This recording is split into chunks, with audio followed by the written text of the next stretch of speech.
So Vincent Boulanger, I am a journalist in charge of the EnerGaïa conference program.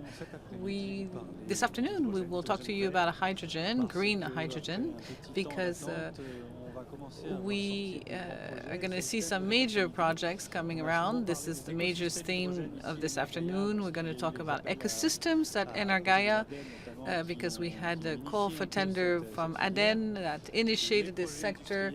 There's some industrial projects that are going to come around, and it took a bit of time to be put together because the funding mechanisms were not in place yet, but now it is the case now.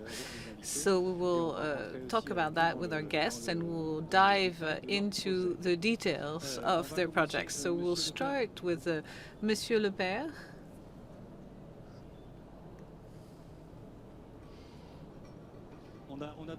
So we have a quick introduction with two speakers on the state of the hydrogen sector at the national and regional level. For the region Occitanie with Mr. GILABERT, who's next to me. I would like to make sure that Christelle WERQUIN is with us because she was supposed to join us, but I'm afraid she's sick, and so she's going to join us. Bonjour Christelle. Bonjour Christelle. She's going to join us via video conference. So thank you for logging in despite your state, and I hope that you will still be able to answer our questions, and then we'll be able to free you up quickly so you can rest. So Christelle WERQUIN is General Delegate for France HYDROGÈNE, and next to me we have Bernard GILABERT, who's in charge of the hydrogen mission with the region Occitanie. In a few words, what is this task that you're in charge of? It's a task that I inherited after carried the project within the region as an elected official during my last mandate, and since we have advanced this file and this case, and the president had wished to keep me in the team, and I will say a few words about the team to carry on the good work that we have initiated 7 years ago. Thank you very much. Christelle WERQUIN, I was talking about in my introduction about the time for big projects, which is the title for this conference. And we decided, when we decided for the title, what is a big project? Well, first of all, thank you for your invitation, and my apologies for not being here physically with you. I'm going to try to do my best. I hope you hear me well. Yes, the sound is quite good. I don't hear myself very much, but so what do we call big projects? We have always defended the idea that the hydrogen projects were part of the development of an ecosystem, and there's different sizes of projects. We have the big projects of decarbonation of industrial sites in which hydrogen can play a role. There's some call for tenders that are smaller in size, financed by ADEM. And in the middle, there's some projects that we call semi-centralized, which means that they have already reached some scale effects. We consider after 20 megawatts, we have scale effects, and that's what we call the intermediate size projects, or semi-centralized. So how many do we count of these big projects in France at the moment? We count a number of big projects. We identified that overall we have gathered some data. We have 4.4 gigawatts of projects in the pipeline, either that were under a feasibility study or that were in the phase of final investment decision or already operational or being built. So that's the pipeline by 2030 for projects that we imagine are going to come to light. For those who already had the FID or being constructed, we're looking at 300 megawatt per project. So there's one of the iconic projects is in Normandy. It's 200 megawatts, but closer to us in Occitania. We have the QAIR, or the QAIR project in Port-la-Nouvelle with 20 megawatt that's going to be turned into 50. So we have Fabrice PINEL, who will explain to us in more details the project from the region Occitanie. It took longer than expected to develop those big projects because everything was not set up, including the financing that those projects could benefit from. Today is everything in place? The support mechanisms, are they in place? Pretty much so. We've been expecting for the last 3 years the famous mechanism to support to production that should be able to help hydrogen producers.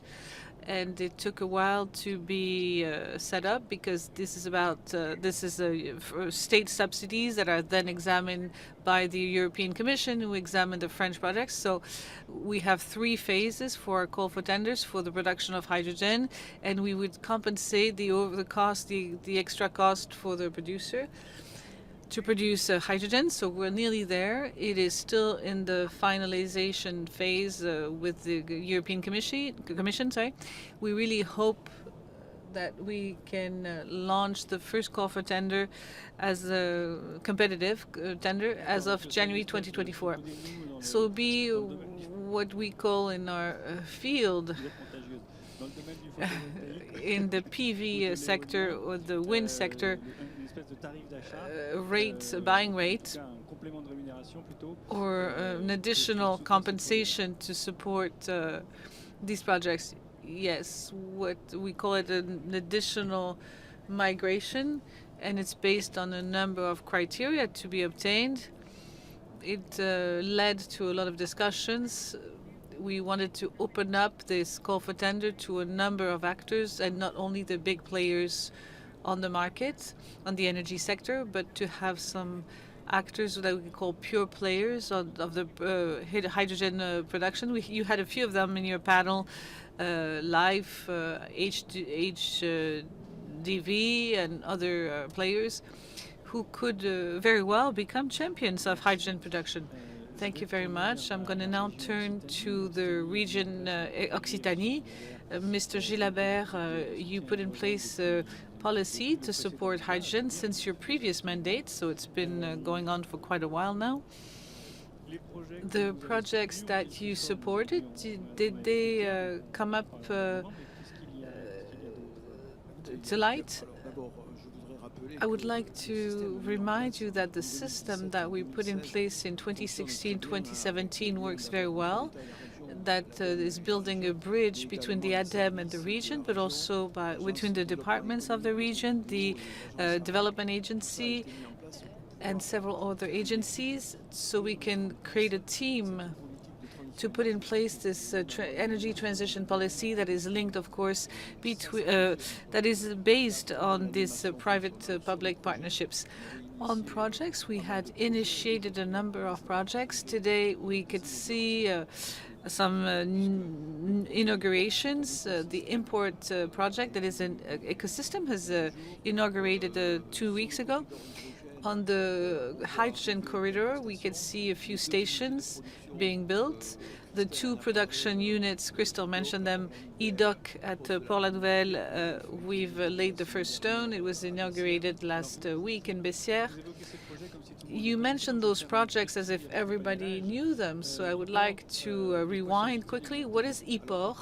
EPOR is on the airport of Blagnac and Tarbes, and in this case it's on Blagnac. The first project is built on Blagnac, is to put together a full ecosystem of production storage of hydrogen that feeds the engines on the tarmac, but also buses and all the shuttles between with the station, with the railway station, or between the airport and the parking lots, to show that on one site we can do we can build a full ecosystem.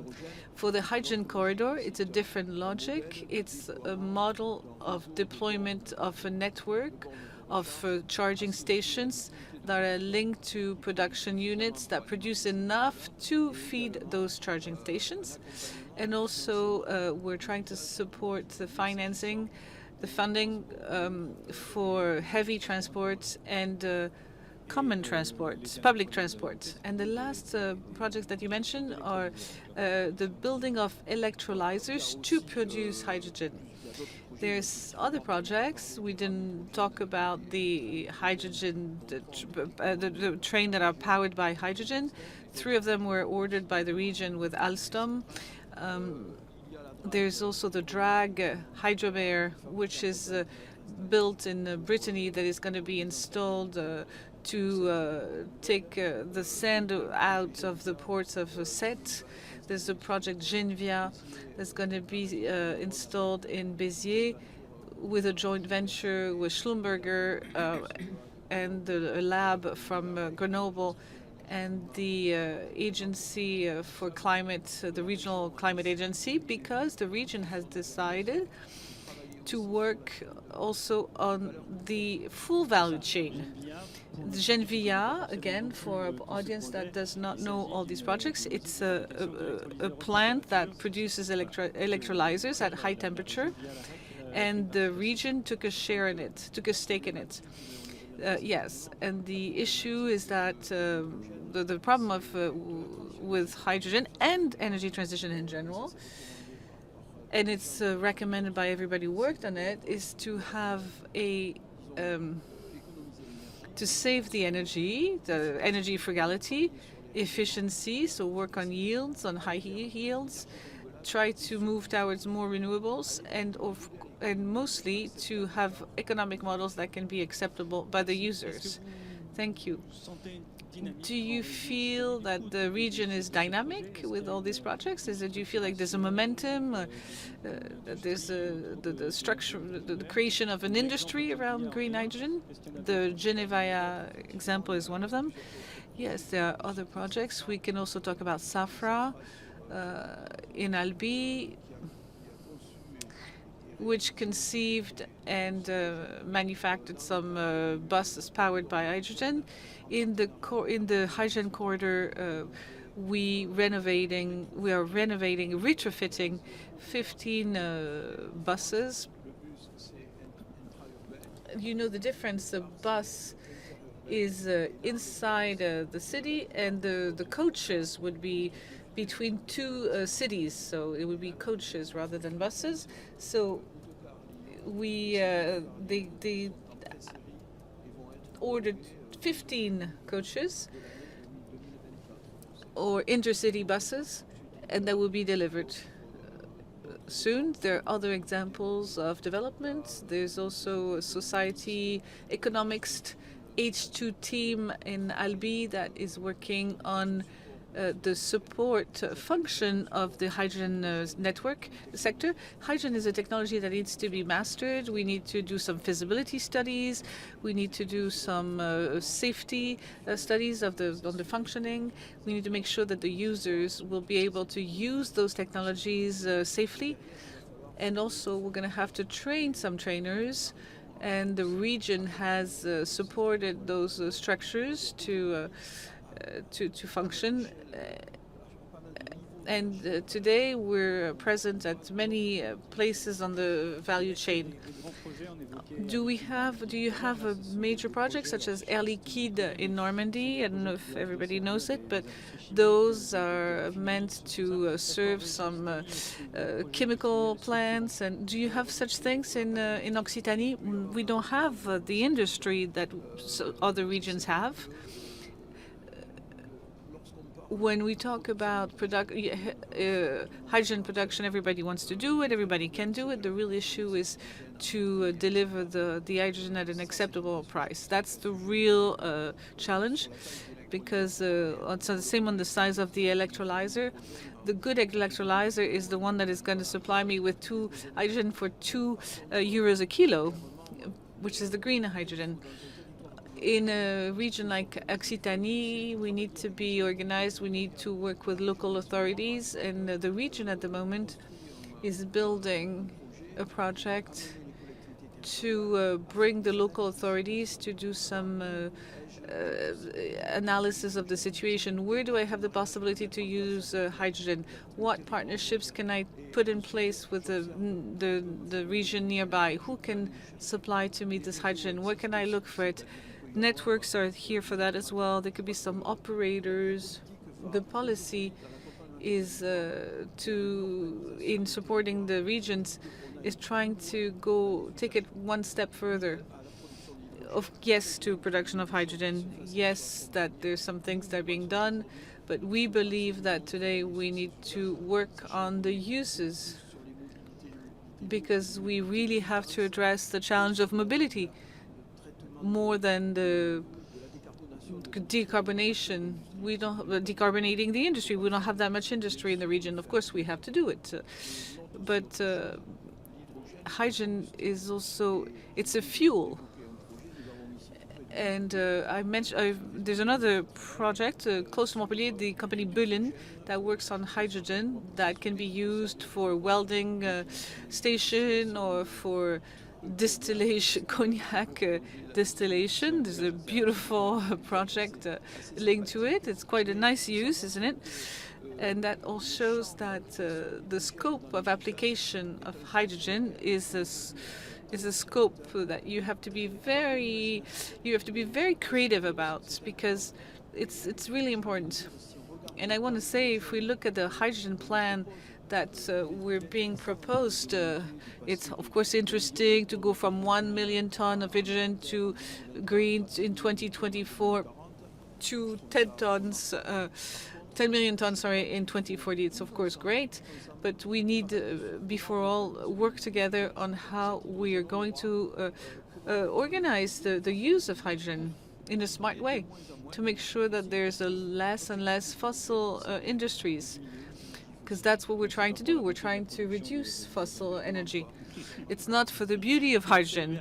So Christelle WERQUIN, I would like you to react to what Mr. GILABERT said. If you're still with us, I don't see. Yeah, I'm here. And yes, I agree with what Bernard said about the need to support the uses before all, because in France the promise of hydrogen is of course to decarbonize, but it's also to re-industrialize. And when we see that it can serve a full value chain in many regions, not only the region Occitanie, there's a whole value chain of industrialists that are here, and it's also a way to create jobs. Mobility is a use that is a bit overlooked, I think, by the state when they revive in their strategy. The regions are pretty much the engine, wouldn't you say so? All regions really got on board the hydrogen topic. Well, the region Occitanie is the first one that came up with the hydrogen strategy, I think in 2016. All regions of France have a roadmap for hydrogen, most of them with a corresponding budget. Yes, we could say that they're all on board. And when we gathered the projects in France in 2022, we identified 250 projects, and that were pretty much scattered all over the French territory. Mr. Gilabert talked about the strategy climate and the part on hydrogen. How do you feel about that as France Hydrogène? Are the goals, do the goals fit you as a sector? Do you agree with the goals that are set in this strategy? Relatively so, yes. Starting from where we were a year ago, when the Minister Roland Lescure announced at our General Assembly that he was going to revise the French hydrogen strategy. It was linked to the idea of decarbonize the biggest industrial sites in France. So just earmarking all the strengths on the decarbonation of the major sites. We worked a lot and talked a lot And if you look at what came out of all these announcements at the beginning of December at Symbio from the ministers on the prospect of a revised strategy, we could see that it was a little bit more, there's a bit more nuance, and the point of 6.5 gigawatts by 2030 is still there. When we gather all the needs by sector that we presented to the strategic committee, we identified a need of 14 gigawatts by 2035, but we will have to discuss that with them if we import some. And in the French strategy for the climate, on the hydrogen parts, the consumption of the major industrial platforms, but also the semi-centralized hubs and other activities. So we still find the same philosophy than at the beginning, so that's reassuring. But mobility is not as important as we hoped, and we are linking in the document that 9 billion euros are committed by 2030, so 4 billion to support the production. But we are going to, with all this funding, if we manage to produce half of the 6.5 gigawatts that are promised, that would be the most we can do. So it all depends on the financial resources that will be made available to support the production of hydrogen up to 6.5 gigawatt. Last question, and then I give the floor to Mr. Gilabert. Is the state going to keep up with the pace? Because 2035 is coming up soon. There was a first call for tender in 2024. We could see that the state was not very proactive. Do you think they really want to step up their gear? And there's a conjunction of factors that highlighted a gap between the intentions and the final investment decisions, and that's happening everywhere in the world. We were probably slowed down by the long, late implementation of the European legislation in the sector. There was also the energy crisis and inflation. All the prices, of course, were increased. So we could see that all of that has been delayed. But there's a national will to go there, I think. There's some tools that have been identified. We think about the QAIR, which is a tax on nitrogen-based fertilizers. There's clearly a will. Now we're going to have to see if we have the right tools to do it. Thank you very much. Mr. Gilabert, how do you assess the strategy of the French strategy for the climate? Does it give you the necessary momentum? Well, I share the opinion of Christelle. We work together with France Hydrogène, and we have the same conclusions. I would like to add one point on the combination of the energy transition and hydrogen and the achievement of the country, because if we went very low in terms of industrial capacity of the country, we unfortunately could witness that during the COVID crisis, and it was complicated. I believe that we really need to re-industrialize the country. We have a great opportunity. It's the hydrogen sector and the whole industry that is going to follow suit. There's something that we should not forget about, and is training, research first and training. The skills for these jobs, we always think about, we have 6,000 jobs, I believe, Christelle, in the sector. We are aiming at having 100,000 jobs by 2030. So we don't have enough scientists and technicians. We have jobs that are, we don't have enough people to fill. and I would like to take the opportunity to be speaking in front of a lot of people. The Belgian region worked in 2019 on the specifications for the House of the Economy and the Jobs of Tomorrow, located in Montpellier, where we really identified what should be the jobs for this sector. And we used the specifications to express ourselves on it, and we obtained 16 million euro. Only 2 regions got some money, including the Occitanie region. So we're getting organized with the University of Toulouse and the research hub that is moderated by researchers, an organization to train people and inform young people about this potential sector, because it is going to need a lot of engineers or technicians, and these are scientific and technical trainings that are really cross-cutting when we talk about hydrogen. And this re-industrialization will not happen without the necessary skills, and it is true with all industrial sectors, but particularly for hydrogen, we need our young ones to choose these training programs, and that the companies that hire her pay them the right amount. So you'll subscribe to the suggestion made by Bernard Gilabert, but is there a training plan? Do we have the necessary skills to reach our goals in relation to the strategy?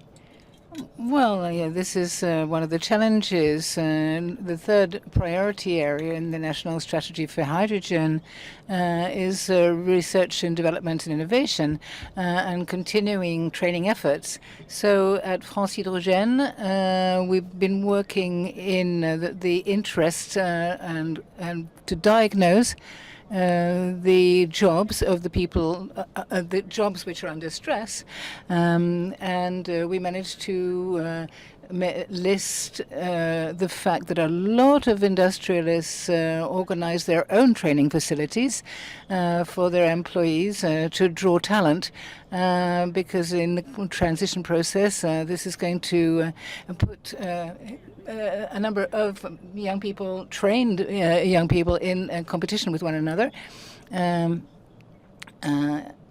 in the area of hydrogen. So supporting training is important, and there is no specific training which is a dedicated training, but there's the fact that we give a particular color to existing training programs related to hydrogen. Would you like to wrap up? No, I think we've covered quite a number of different aspects. So let's go into the heart of the project now. So, Christelle, thank you so much for your contribution. I hope you get well quick, and I enjoy the Happy Christmas and Happy New Year. Thank you very much, Mr. Gilabert. So I'll let you go back to your seat. So to invite our next speakers up to the table, Thierry LEPERCQ, Piet WARNAAR, Fabrice PINEL, and Maxime Bourdillaat. Is Maxime Bourdillaat here? I haven't seen him yet. He might be coming up to join us. No problem. We'll start without him. He perhaps join us later. So I'm going to start with you, Thierry LEPERCQ, President of HYDEAL. You're going to be explaining what HYDEAL is, even if there are a lot of questions raised when it was launched. Fabrice PINEL, you're the Director of Hydrogen Development and Applications, QAIR. Piet WARNAAR, who is the Senior Business Director of TNO, which is a scientific applied research organization from the Netherlands. Not going too fast? Perfect. Okay, so we're going to be starting with you, Fabrice PINEL, because we've talked about the situation in the Occitanie region. So you began to build an electrolyzer on the Pont Novel port. So could you tell us a bit about this project? I think there was a slide as well for Mr. Pinel. Did you send us a slide? I can't remember. I've received so many slides and presentations. But what could we see if we were at Pont Novel? Not a lot right now. You have there's a civil engineering post. There's a platform which is fairly flat. We're in construction phase at the moment. We're building the foundations. The electrolyzer will be arriving in the next 2 weeks. 20 megawatts. Yes, that's right. And when will it be entering to service? When it will be commissioned? The first quarter of 2025. And so you're going to be producing hydrogen. We hope so. So what are you going to do with it? Well, this hydrogen is destined, is going to be compressed, and our customers are going to be delivered at 380 bars for questions of mobility and the industrial side. And how will it be delivered? This hydrogen is going to be delivered in containers of 380 bars under pressure, so 20 feet or 40 feet by road. So the creation of this electrolyzer unit in the Occitanie region, has this really given new life in terms of new customers? Is there an added interest on the part of people who hadn't identified this sector up to now? Yes, between the effects, the initial impact of the announcement, when we put down the first stone, it's a very strong action, and there's a lot of people interested in the offtake. Are there any particular issues at risk when you build a project like this, or any difficulties that you might encounter? In ordinary language, are you the first people to do the initial spade work? Like Christelle was saying, we're going to be selling production. We're going to, and on the usage side, particularly in mobility, we aren't sufficiently up to scratch. So the hydrogen, we have to create a market for it. We have to accompany it to be sure that we're on the hydrogen market in the best possible manner. So other projects are slightly less advanced. Can you tell us about these other projects? We have several development projects at the moment in France and abroad, about 15 different countries. One in the Occitanie region, and we're going to be producing SAF. SAF is aviation synthetic fuel. We have another project in France for hydrogen and methanol. Possibly, we're exploring all the avenues. And for hydrogen use. So this will be a little bit stronger. We're talking about 100 megawatts in this case. So this is something that we'll be seeing on your side as well, Thierry. But I would like to introduce Maxime Bourdillaat, who's just joined us. So I have to come back to my little notes here. With this audio system, it's slightly tricky. So you are development manager for LHYFE, and we'll be coming back to you in a minute. Thierry LEPERCQ, HYDEAL. We talked about this a lot in 2020. You announced that you wanted to produce a cheap hydrogen. Previous to that, since then, what's the HYDEAL project accomplished up to now? It was a collective initiative which brought together, for the last 3 years, slightly more than 3 years, we brought together players on the whole value chain, essentially in Spain, but not only, but focused on Spain. These are producers, so this is the upstream, because there's an analogy with oil. So midstream, which is transport. So through the pipeline. And the downstream, which is the use in industry. So this is the ambition of HYDEAL, which gave rise to Astoria, which is a study project which was led or has been led for the last year and a half in the northwestern part of Spain to look at an in-depth analysis of how we can produce hydrogen on a large scale. We're looking site by site with photo PV, large-scale PV production, providing the necessary hydrogen for the industrial site in the northwest of Spain. And the third stage is HYDEAL in Spain as a developer. So implementing this vision, which we have, it's great to have a vision, but we have to implement it.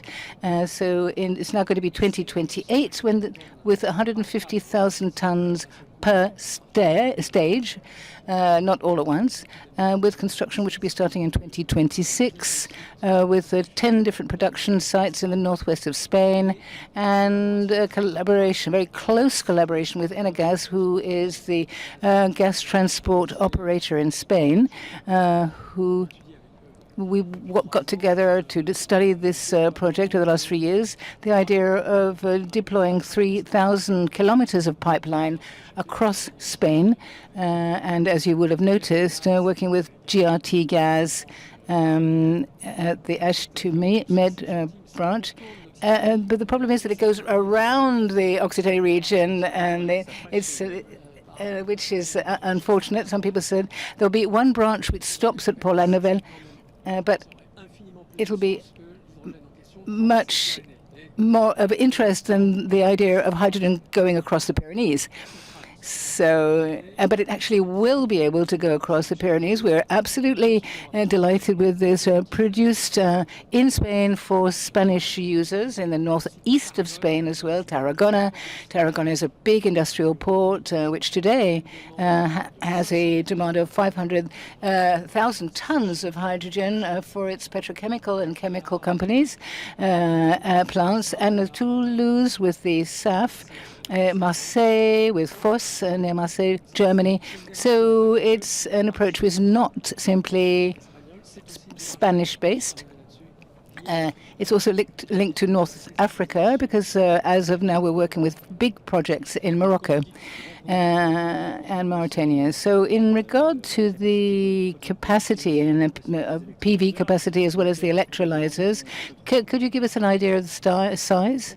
So to produce the 50,000 tons, 500,000 tons, we need 4.8 gigawatts of solar and 3.5 from the electrolyzer. The idea being that the electrolyzers are based on the solar site, so that we can avoid transporting electricity, which is complex and expensive.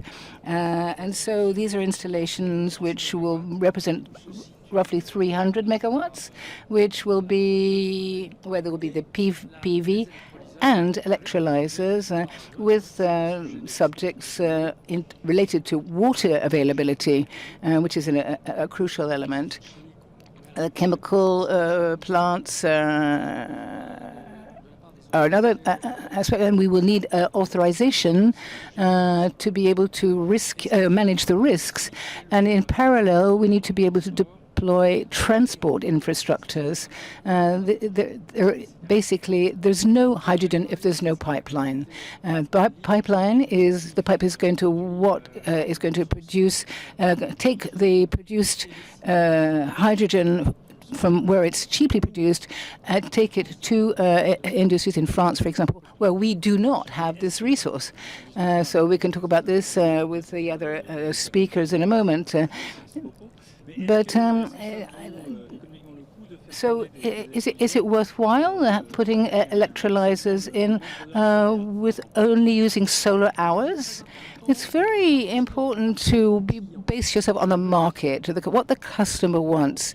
And he wants €2 per kilo.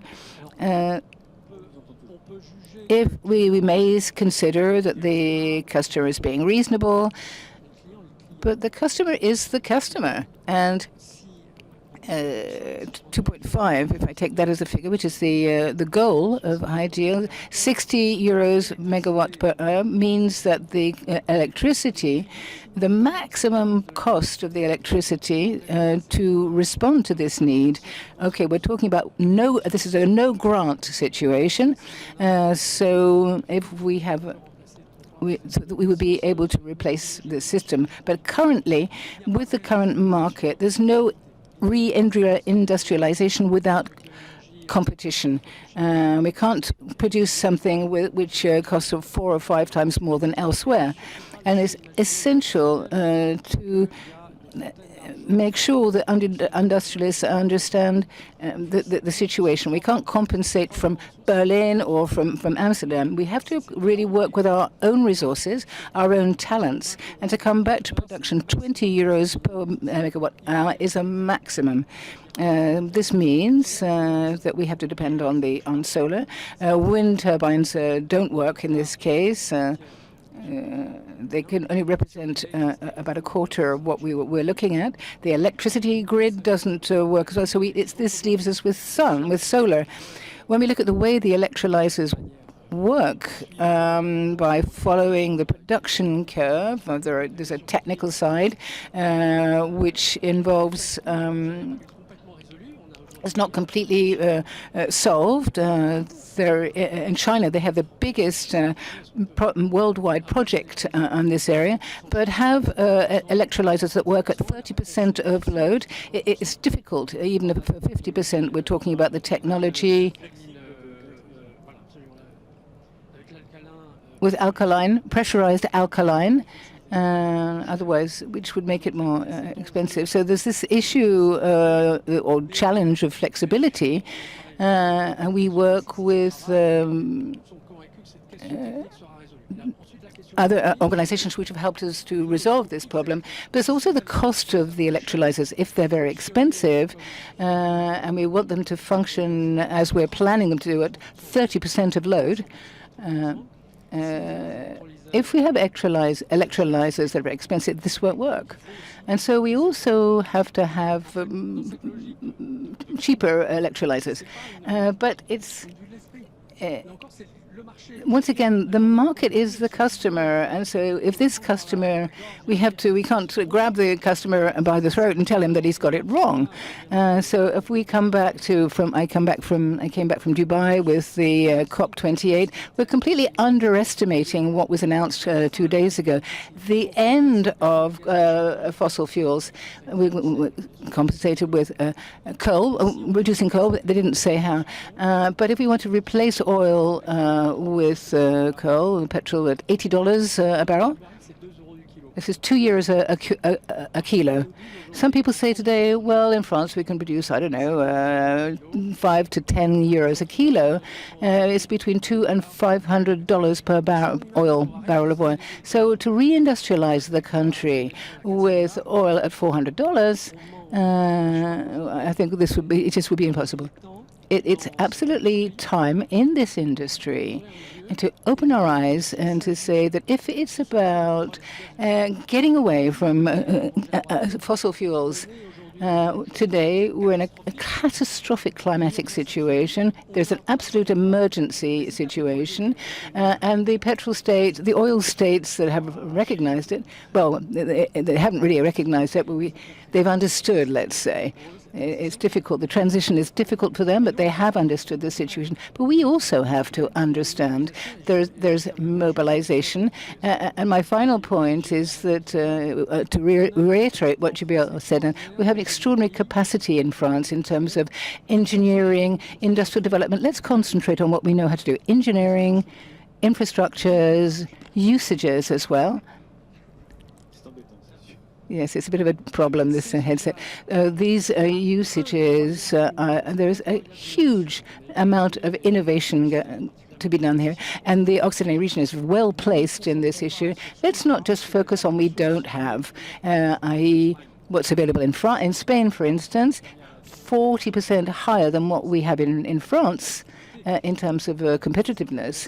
It's even better. The situation is even better further south, but that's another subject which I followed. There was a discussion from Dakhla. People from Dakhla were here, and we work with that region in Morocco. There's some very interesting things to do with working together with Africa. I just wanted to get you to respond to what's just been said about producing hydrogen in France. Or not. You have a mic if you'd like to say something. Who would like to speak in France or in Holland, in the Netherlands? Piet Bernard, is it worth producing hydrogen north of the Pyrenees? Yes, it definitely is. But not with solar. Of course not. As the gentleman has already explained, the radiation north of the Pyrenees is not really good, but we have a lot of wind. And if we redevelop technology to integrate, and I see the gentleman from LHYFE, I see him nodding, we really have to reinvent converting wind energy not into electricity but into hydrogen, then we can export much bigger volumes of energy in a much cheaper way to the other half of the energy system that needs not electricity but needs atoms. And then we can produce also at commercial prices. Vous pensez qu'on peut atteindre 2 € du kilo d'hydrogène avec de l'hydrogène qui vient de l'éolien? I have borrowed a slide from the Afri company. And it's somewhere in the slide pack, but Oui, on a un peu bouleversé le plan, mais est-ce qu'on pourrait avoir... I think can we have the slides of Piet Barnard, please? You have the clicker right here.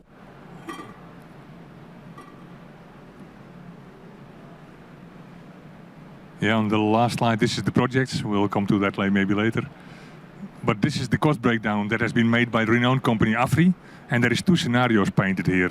The top scenario says how if you bring the cables from the wind turbines in the old-fashioned way, by old-fashioned turbines, bring them to Rotterdam or to Le Havre or any other part, and then start converting it into hydrogen, the cost will be around €3.20 on the landing point. Looking at upscaling of electrolyzers, looking at upscaling of cables, looking at upscaling of alkaline technology to make the technology cheaper. Then you come at roughly €3.20 at landing point. If you even improve further with new turbines that are not presently on the market, that we are developing, then you can integrate the electrolysis inside the wind turbine and convert the electricity directly after the generator and change the whole wind turbine, possibly getting 20% more energy out of the same wind turbine, which is the conversion loss that we have converting electrons into hydrogen. Then we have free conversion, then connecting them by pipeline, then the cost would be €2.80 at the landing point, let's say Rotterdam. Et sans subvention. I do not get a translation. Without subsidies.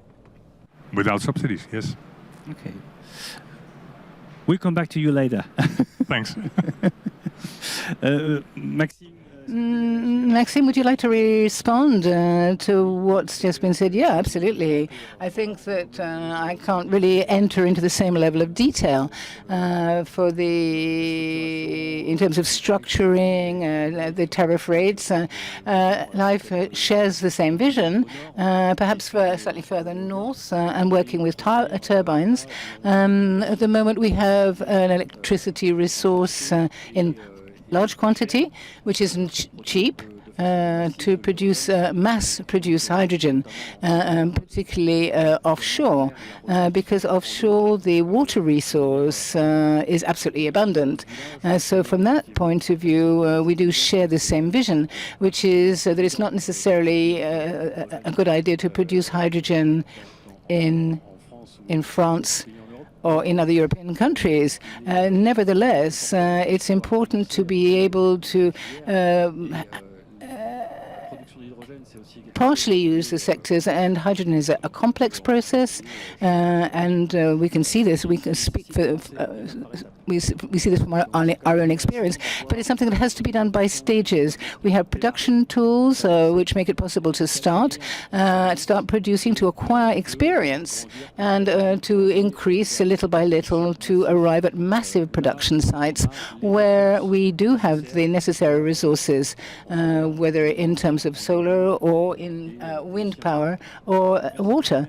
Thank you very much. So we'll just come back to the program. Fabrice, PINEL, when we Same question, actually, for you. Is it worthwhile producing hydrogen other than through solar energy south of the Pyrenees? So probably in the south of the Pyrenees, Spain is a special, particular market with a particular access to the network. I agree with what with LIFE's position.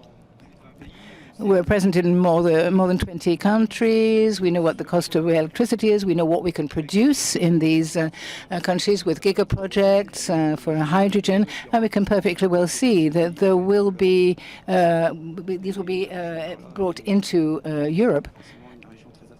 And this is obviously a very attractive region to be working in Spain. So do you have any questions on the cost? If you do, please keep your questions for now. We'll pose them a while. So for LIFE, so in 2022, you produced a demonstrator, LIFE, which was 1 megawatt electrolyzer floating.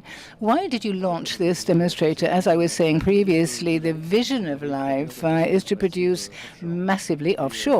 And we have our first production site that we wanted deliberately to be in Vendée on the coast to test the production of hydrogen with salt water. Because we'll dig into the ground, but because there would be salty water which would be mixed in with the earth. The second step was to test the production offshore.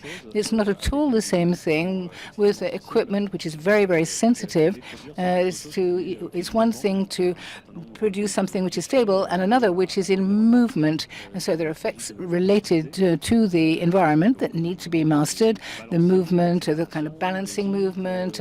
There's acceleration, whether it's a salty atmosphere with.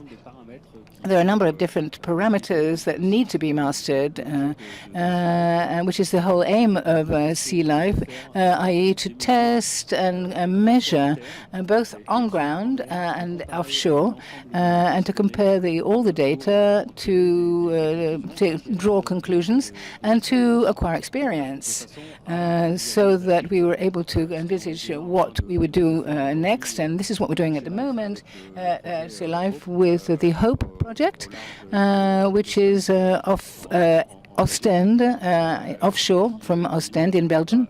And this is going to be a second stage in the production. Here we're talking about 20 megawatts. So this same step-by-step approach.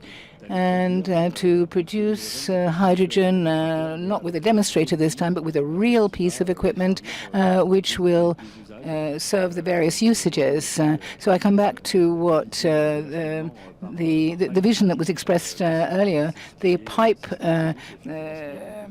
system of transporting, which strikes us as the most relevant or pertinent.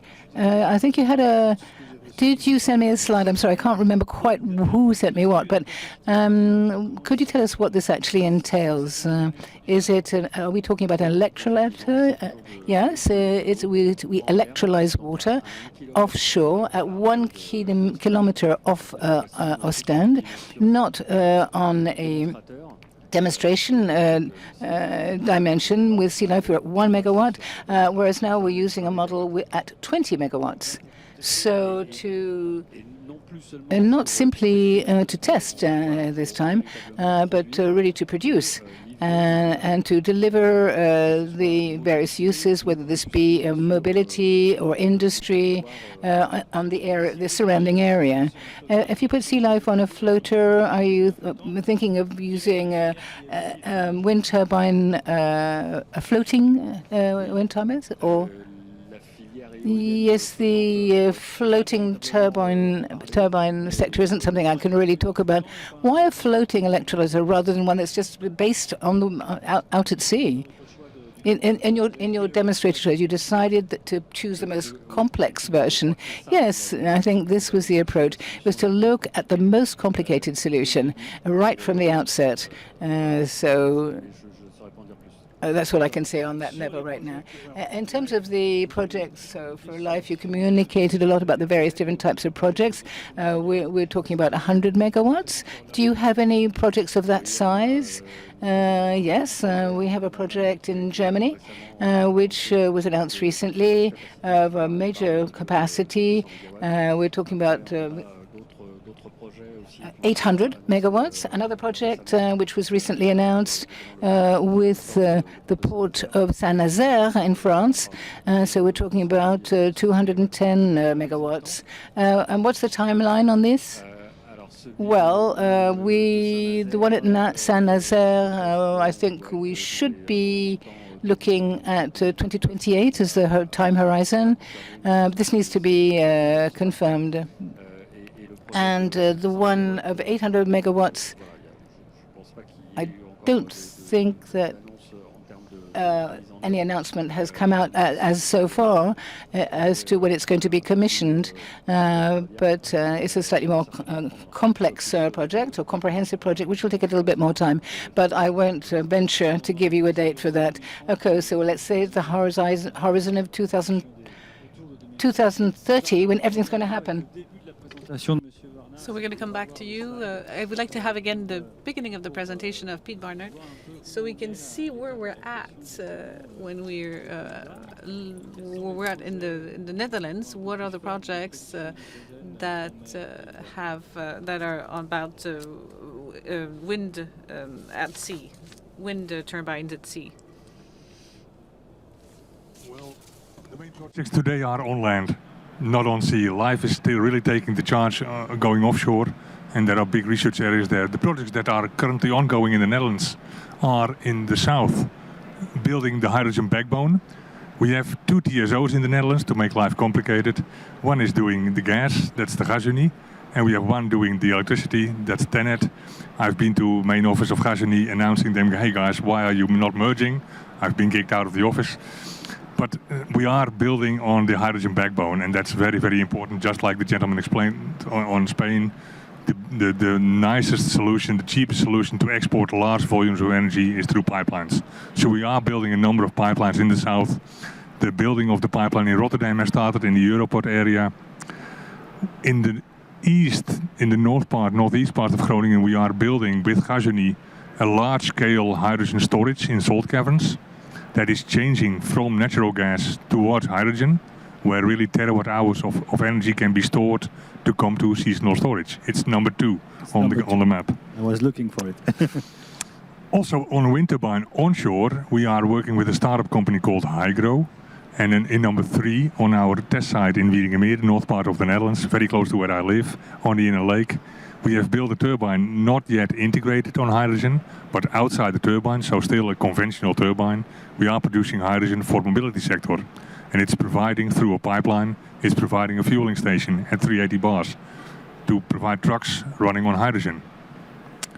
That's completed. Another large project is on in number 7, also in Rotterdam area, Europort area, where all the refineries are also. The company Eneco, one of the largest Dutch utilities, has announced an 800 megawatt electrolyzer plant, alkaline, to apply for the permit, and that to be operational in 2030 around.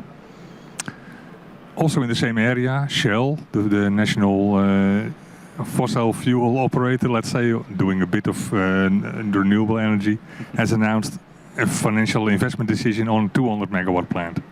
So those are the big projects really getting into gear and being ready for construction. Donc là, ces électrolyseurs produiront. So these electrolyzers will build based on the electricity from the grid, correct?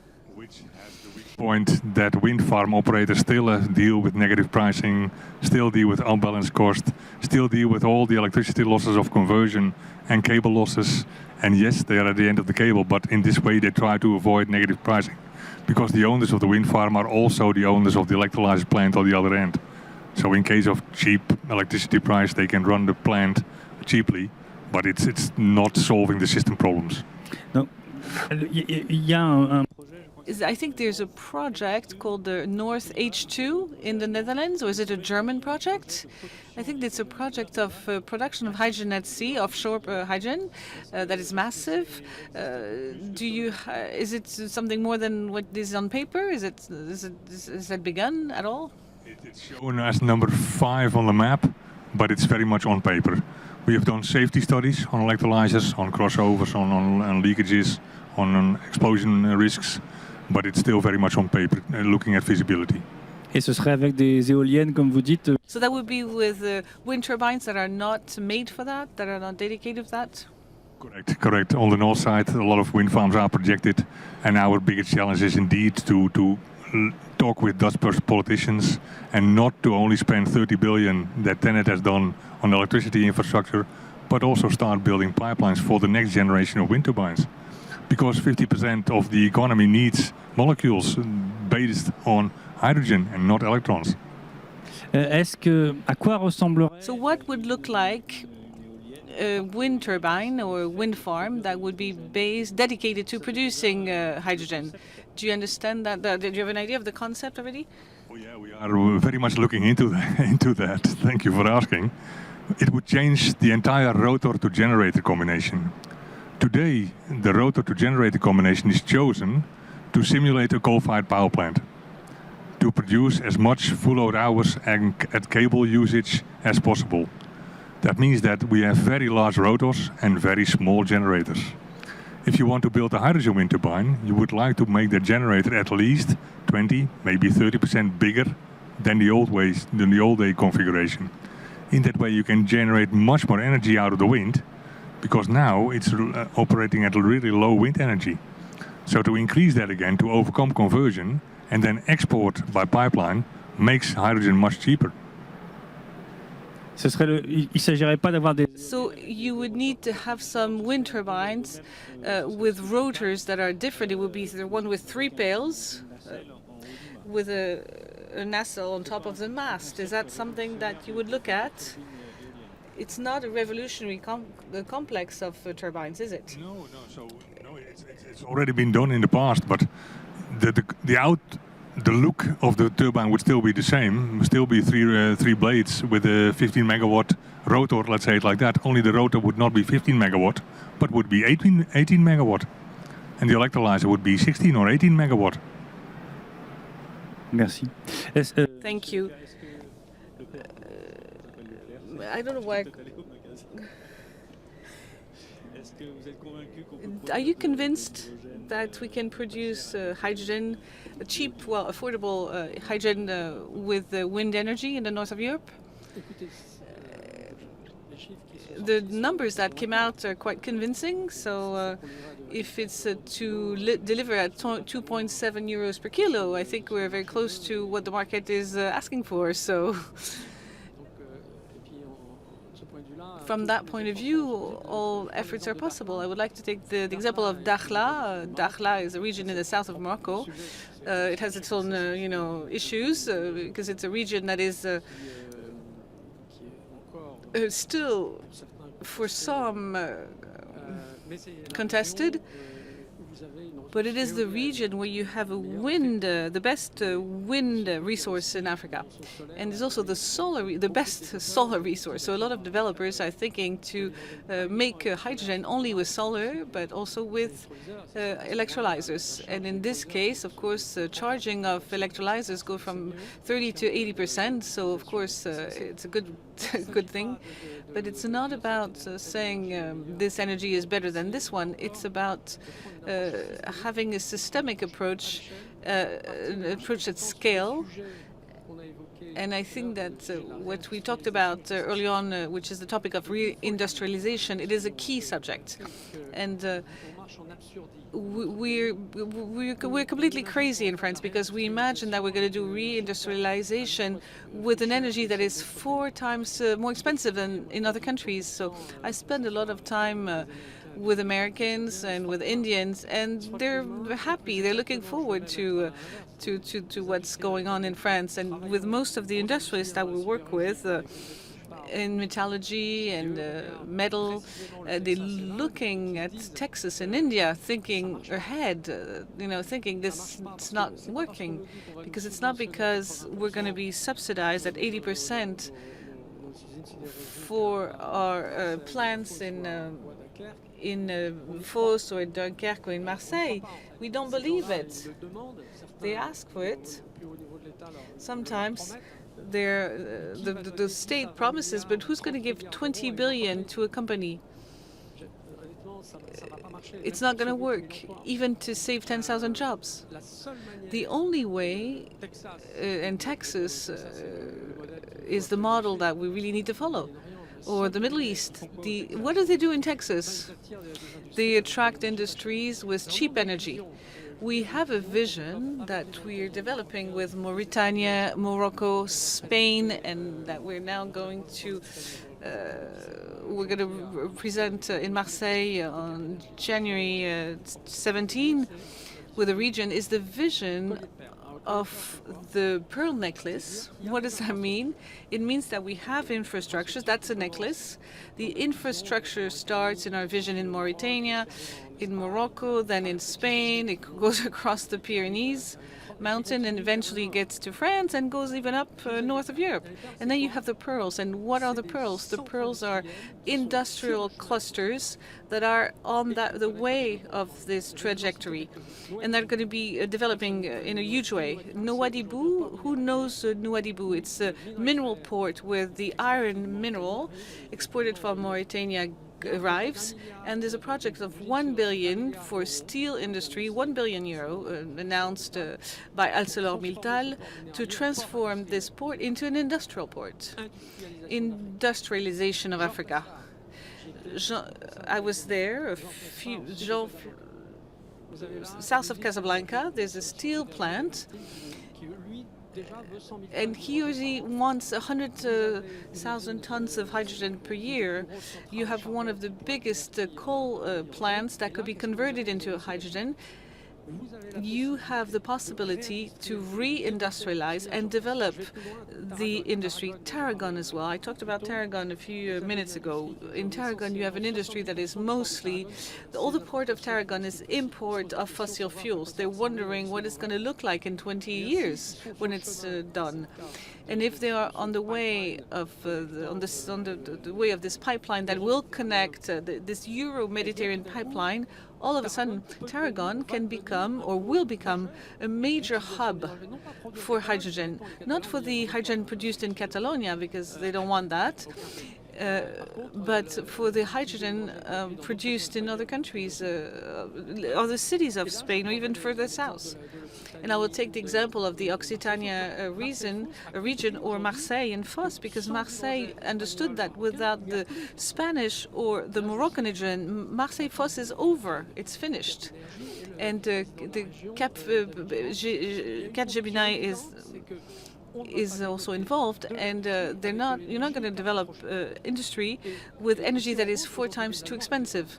And we work with Germans, Ludwigshafen with BASF, who wants 50,000 tons. We have a consistent vision of a pipeline, or several pipelines, because I could see that there could be several. We have one pipeline connecting Egypt and Greece and Italy. Several pipelines that will irrigate Europe. And France has announced something. The government, the Spanish and French government announced that the political support from Paris is not enough. It's a scandal, in fact, and I'm talking about in the name of the industry here. In Paris, people don't understand that there's not an urgent decision to develop these infrastructures that are announced. It's called the European Hydrogen Backbone.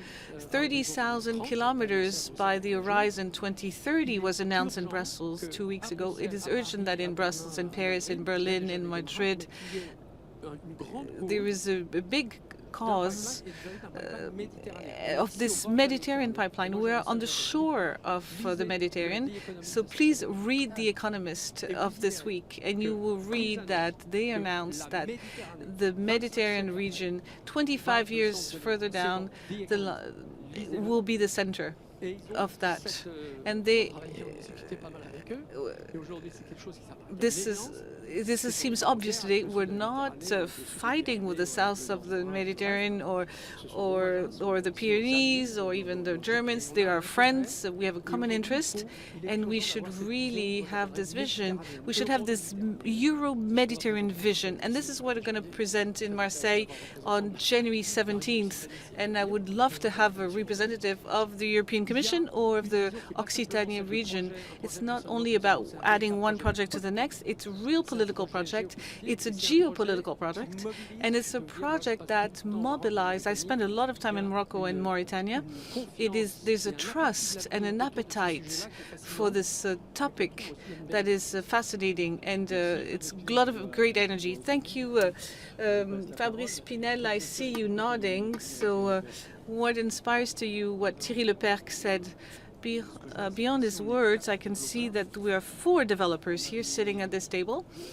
We have leads for thinking that are different, but the end goal is very similar, which is to develop the sector. It's obvious. And from the north of Europe or from the south of Europe, or entirely French, French, I find it very exciting for the sector because we have a future ahead of us. Of course, we're going to have to discuss how we implement that and the subsidy. Well, I'm talking about not only financial help, but also on the legislation side, you know, how to accelerate. You mentioned the support or the subsidies. It's not a bad word. We know that. We've had that for PV industry, for all the sectors that were launched thanks to subsidies, and that works. So sometimes you need a bit of help to develop. It costs 500 billion euros. I'm going to tell you because I'm the former creator of Former Solaire, and I built the first solar park without any subsidy, and I inaugurated 10 years ago with the minister of Chile, a project on solar that without any subsidies. It took us 400 billion too many of subsidies. We wasted. And today there are people who say, we're going to do it again? No, the money's not there. And besides, we have the means and the resources. If we are frugal, so to speak, I know frugality is very trendy right now. If we don't expect that we're going to have like money coming down the ceiling from our dear president, we have the means and the resources. We have the right engineering companies. We have the developers. It's a beautiful job to be a developer.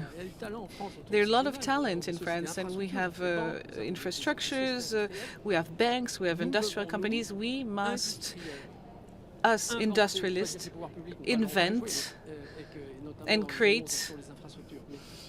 We must address, meet the need and the request, and not wait for money to trickle down the government and the state.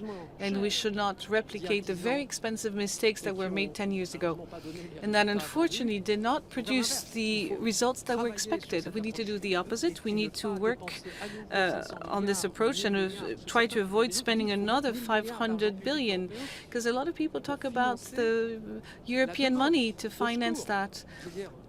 No. This is financial suicide. So this idea that we will subsidize this project, and which unfortunately is present even at the highest level of the French state, is absurd, and it will not take place. So it is about time that the actors on the ground, the actors in the region, that's what we're going to do in Marseille, who are closer to the reality, they take the initiative And they build all that because today it is urgent. It is urgent for the industry. It is urgent for the climate. Thank you very much. And I'm going to be poking you a bit, but we often hear that it's German subsidies that helped China and that to produce low-cost energy. You know, no, it's the end. Well, it's my. I lived it. I had a conversation where this is 2008. I'm in Thalheim with Anton Milner. Anton Milner, for the younger ones around the table, is QAIR was a myth in the solar energy. It was the first solar company. It's a company that was worth 10 billion euros. And Anton Milner was the absolute star. He was always next to Angela Merkel. And he had built 7 production plants with 7 different technologies in the south of Berlin. And I was telling him, Anton, what is your plan for competitivity? Because we're going to have the costs that are going to drop. What's the plan? And he told me, I don't have a plan. And 2 years later, he filed for bankruptcy. So what happened when we had a moratorium in France? The actors disappeared. The small actors disappeared. And the Chinese actors, when did they come in? They came in at this time. They didn't come in because there were subsidies being distributed left and right and center, because it was over. And nobody could survive without the subsidies. In 2010, it was over in France. In 2011, it was over in Spain. So they surfed on a very short wave, and the Chinese came after the period of subsidies, and they grew because at the time, since we didn't have any subsidy, I know, I was there. In 2011, we had to work with the ongoing rate divided by 3. Multiplied by 3, sorry. And we were the only one who survived. And we had, the buying rate was divided by 3, sorry. So this approach, that is on the value chain, is a bold approach. And at Solar Direct, we said, okay, let's go to Chile because they don't have any subsidies there. So I thanked the minister of Chile not to have any form of subsidies or renewable energy plan. And he said, you're a real Chilean patriot because you're going to produce in Chile an energy that is 4 times cheaper than coal that we import to serve the backbone of our industry, which is the mining industry. We developed the same industry in India with Indian financing. We built the first solar park in Chile, 600 megawatts. Later on, afterwards, the company was acquired by Engie, the big French player. So everything is possible. If we need to work with Chinese, there's some Chinese here. They're good people, you know. They're competent, and working with the value chain means it's smart. But we need to focus on what we know how to do and what we know how to do well. In France, we know how to do a lot of things in Europe, but we need to focus on what we do well and work with other people on what the things that we know less well how to do. And this is how we built a value chain. I was interviewed at a conference in Morocco 2 weeks ago, and they were telling me the energy sovereignty. The energy sovereignty, if it's this vision of insularity, it's not going to work. We can't be insular. We have to talk about an energy solidarity. And we're in the world where you have to be, we don't want to work with our neighbors. There's globalization. We're all going to be, against each other. But what we see with hydrogen appearing again, it's different forms of solidarity between Europe, between the north of the Mediterranean and the south of the Mediterranean. And we don't think at all enough about the south, the southern countries, and those millions of young people who aspire to something else than just, then crossing the sea on a boat so if we can industrialize Africa with hydrogen, that would be great. So we need to have a European vision, because France, and I go back, France is a Mediterranean country. We're here in Occitanie, we're in a Mediterranean region. The Mediterranean is the axis that we need to develop.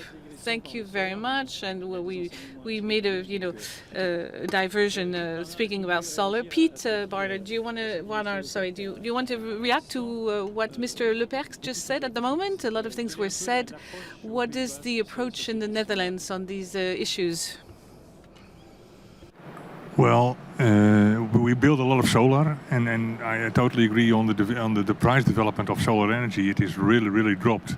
Also, with a lot of the help of the Chinese manufacturers. By the way, there was an old ECN patent that we have sold and licensed to the Chinese industry that really helped to drop the prices. But there was also a lot of subsidy on those Chinese companies.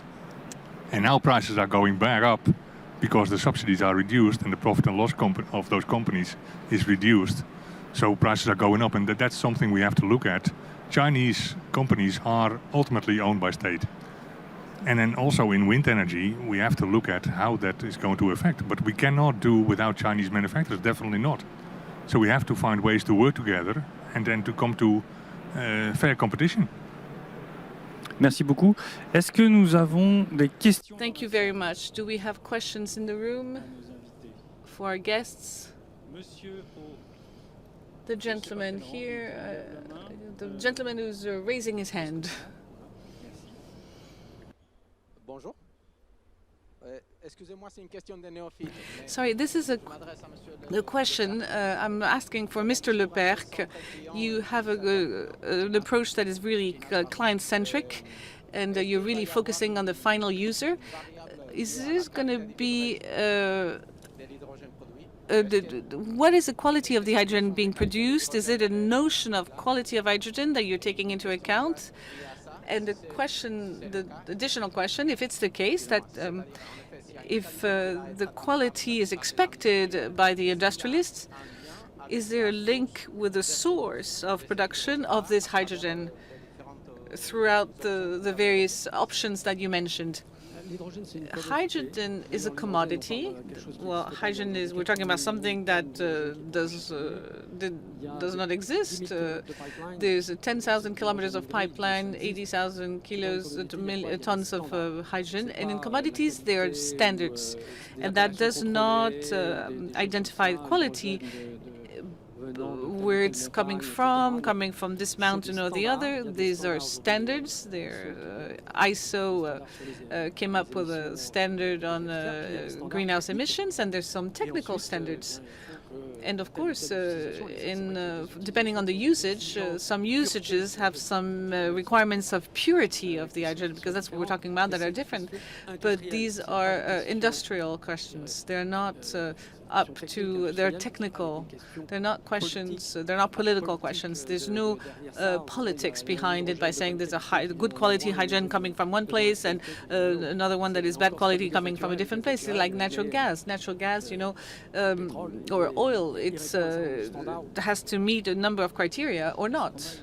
Do we have another question in the room?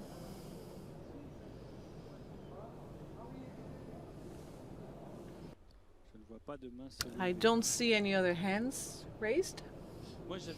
I had a last question for you, Mr. LEPERCQ. I'm sorry if we're bombarding him with a question, but considering the scope of the project with Spain, I'd like to know more about this project.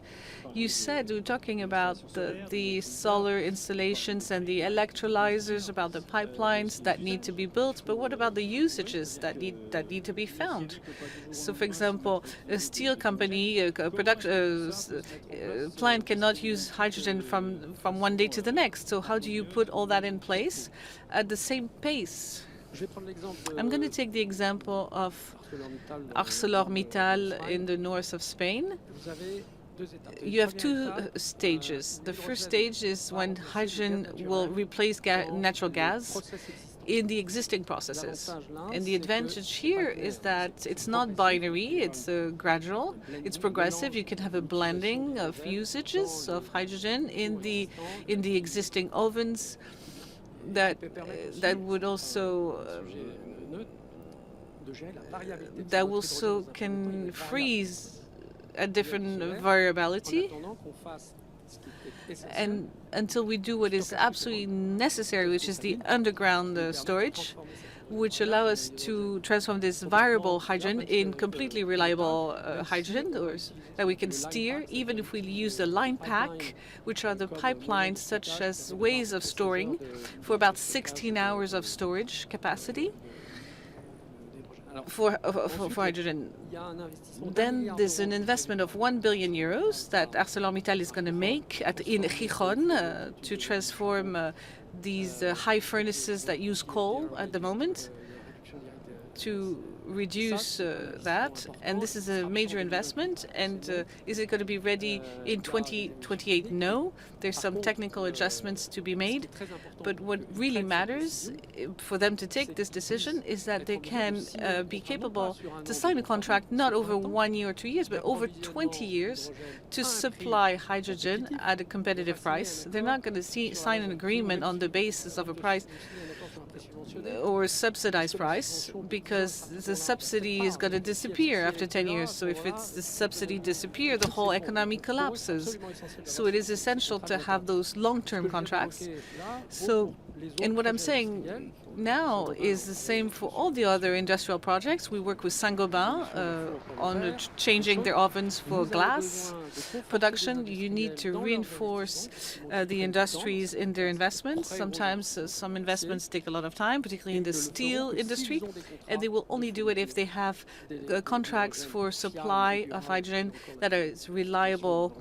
And again, the subsidy is not going to do it here based on assets that are well identified on the long term.